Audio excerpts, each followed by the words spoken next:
Hey everyone, so as promised, here's that short video on the Rainbow Cup and what it means for the Pro 14. So starting off, this cup is not the Pro 16. That's not been announced yet, and I don't expect that announcement until the summer at the very earliest.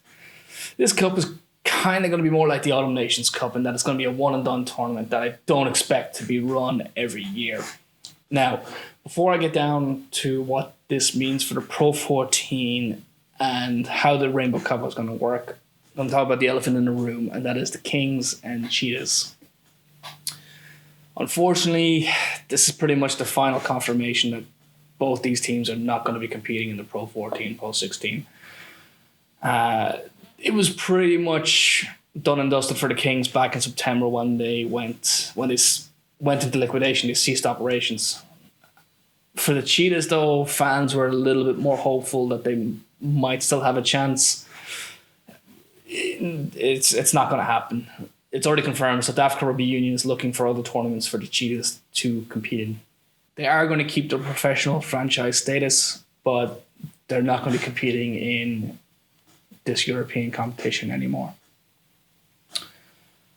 So now that we've got that out of the way, let's have a look at what this is actually going to mean for this year's Pro 14.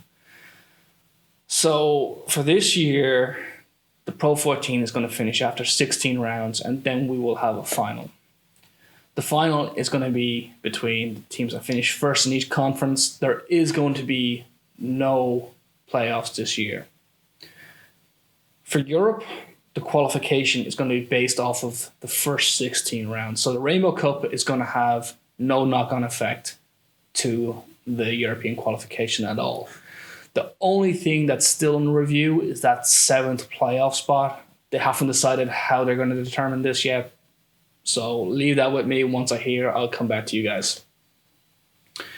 How the actual Rainbow Cup itself is going to work is going to be that it's going to consist of a pool stage and a final between the winners of each pool. The pool breakdown is here. We're going to have 2 South African sides, 2 Irish sides, 2 Welsh, 1 Scottish, 1 Italian in each pool. It's going to run from the 17th of April to the 19th of June, with the final being on the 19th of June. Each team is going to play each other once. There's going to be no cross-pool matches at all except for the final. So in total, you're going to get 57 matches in this competition. And in terms of TV rights, it's going to be on the usual broadcast partners for the Pro 14.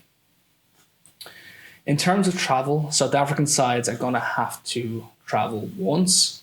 They're going to do 2.5 weeks in Europe playing 3 games.